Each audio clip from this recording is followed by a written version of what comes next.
So the concept of who am I is really important, because if we don't know who we are, then we can't really get any control of the reality that we're creating, because each different I is creating a different reality or a different perception of reality. So we create our reality with our thinking. I have no doubt about that.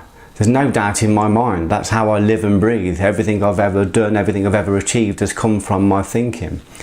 But then you have to ask yourself, who's doing the thinking? Who is the I that's doing the thinking? Because today my I says I'm going to start a diet, and then tomorrow or 2 days later or 2 weeks later another I says, what are we doing this for? I can't do this. One I says, I'm not happy, being a smoker, and then another I picks up a cigarette and lights it.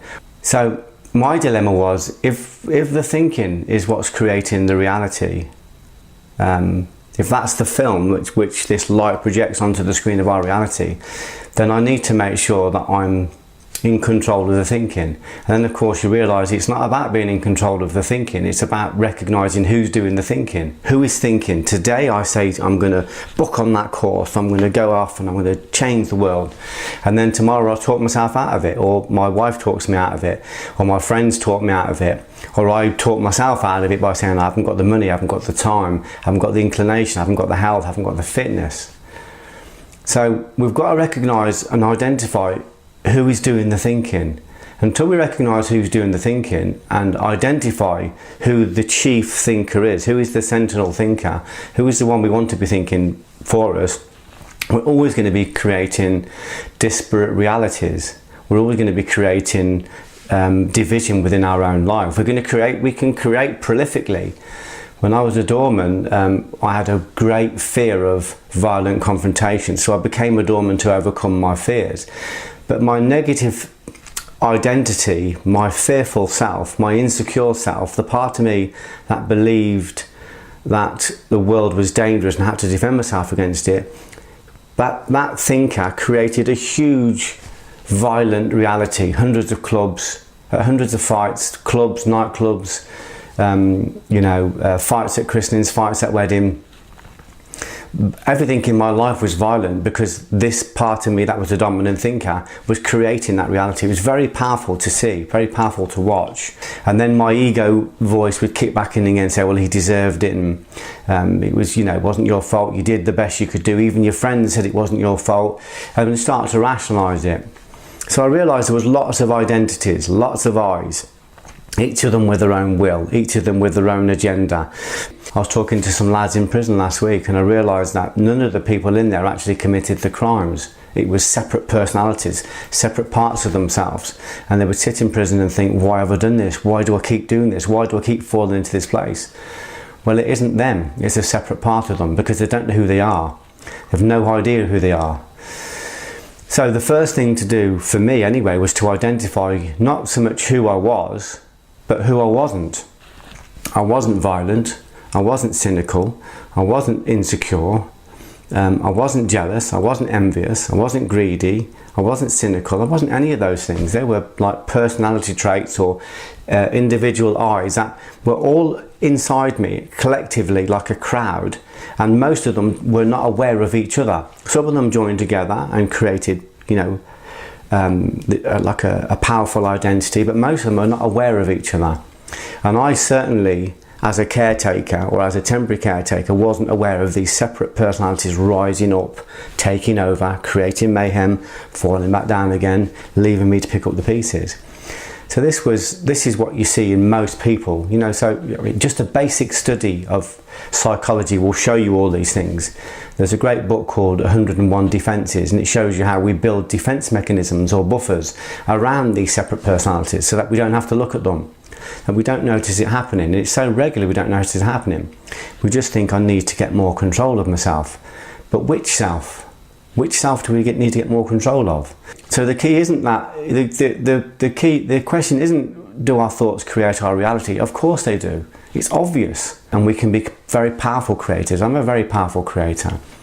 But we've got to recognise that we're not the only thinker. There are dozens.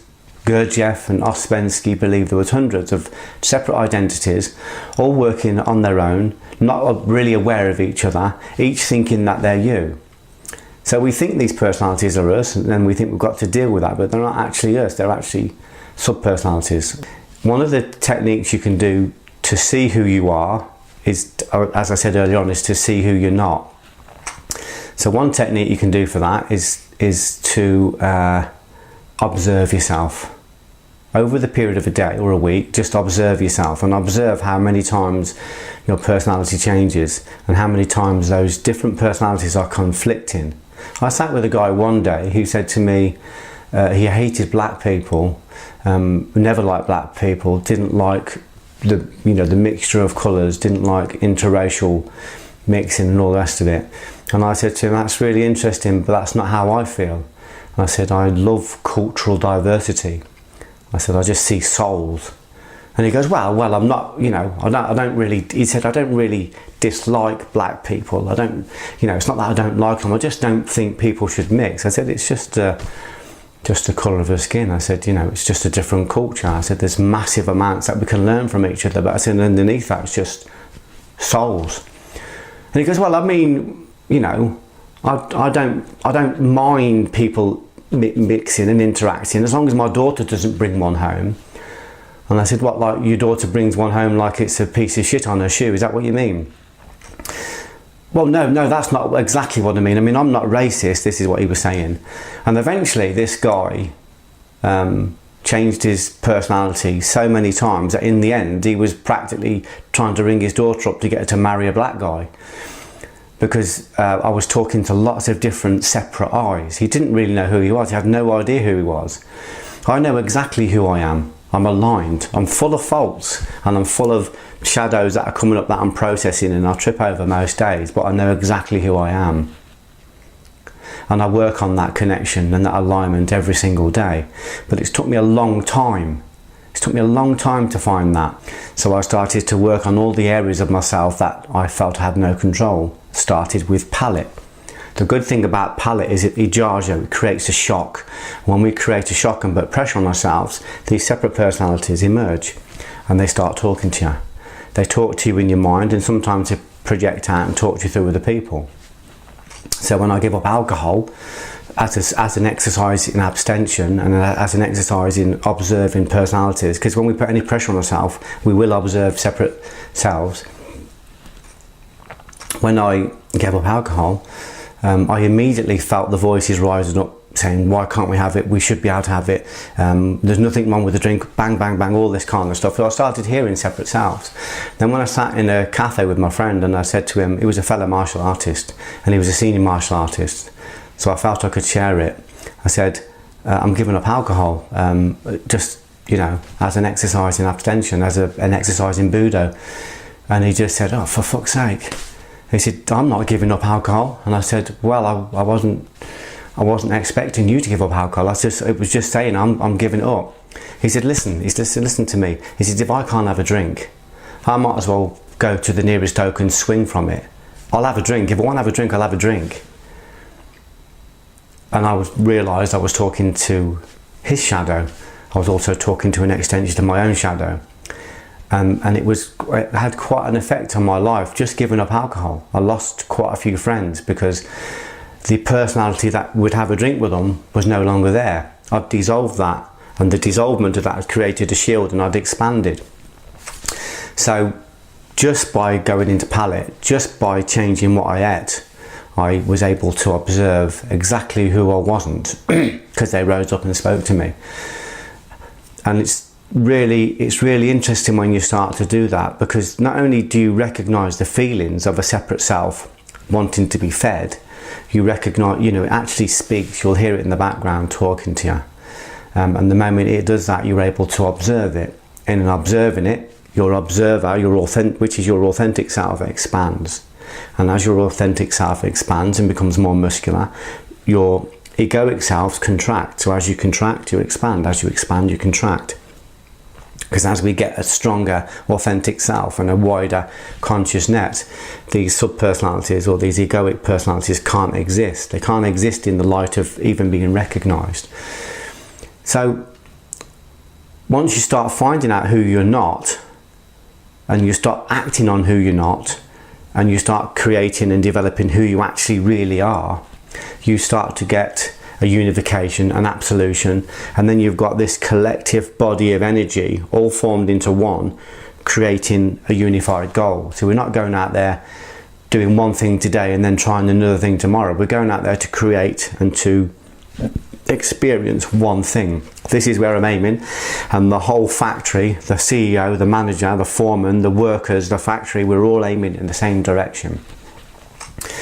So people want unification in the world, they want world peace, but we can't have unification in the world while there's not unification in the individual. We can't have unification in the world while we can't have peace in the world while there's not peace in the self. You know, we can't bring the world together while we can't even bring ourselves together. It was Tolstoy that said everybody wants to change the world, but nobody really wants to change themselves.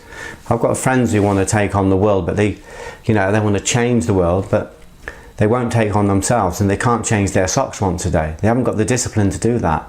So they've got ignorance, so they're not aware they're separate selves, and they've got no will. They've got no. When we start controlling palate, when we start controlling ourselves, we develop will, and that will and that knowledge enables us to go out and say, what reality would I like to create today? I can create any reality. We kid ourselves.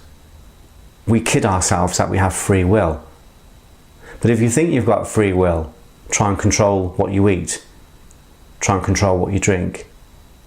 Try and control how you gossip. Try and control how you judge. Try and control how you are, when you're with somebody that's of no profit to you at all. Figuring out who you are. Who are you? Who is it that keeps bringing you into these places?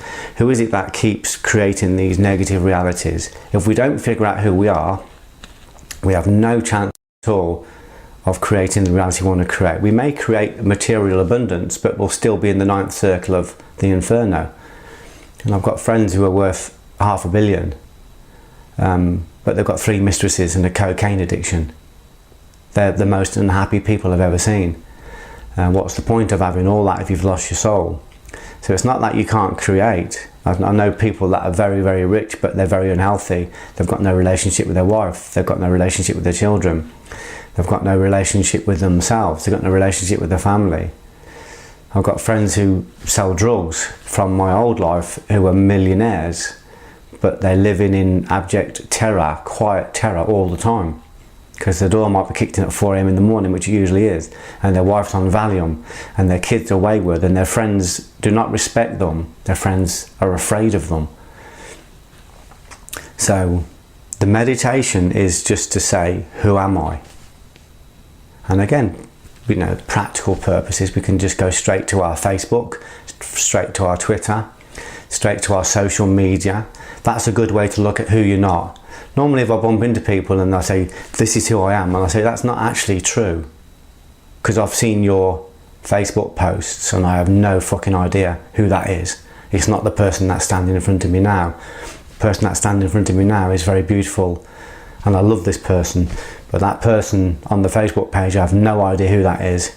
I have no idea. There's 10 different people on there and all of them are insidious. So that's a good place to start, and just generally observe yourself throughout the day. If you're the manager or you've got a position of power, how are you treating the people that are under you? Because the people under you are the people you're supposed to serve. You might be the best bloke in the pub, but how do you treat your wife? You might be the best husband, but how do you treat your mother? You might be the best son, but how do you treat your sister? You might be the best brother, but how do you treat the stranger? You might be great with strangers, but how do you trust the person that's close to you? You might be great to all those people, but how do you talk to yourself? How do you treat yourself? How are you with yourself when you're on your own with yourself? How do you talk to yourself? If you get those voices and put them separate to you, how are they talking to you? Are they being kind or are they attacking you? So find out who you are, first of all, by finding out who you're not.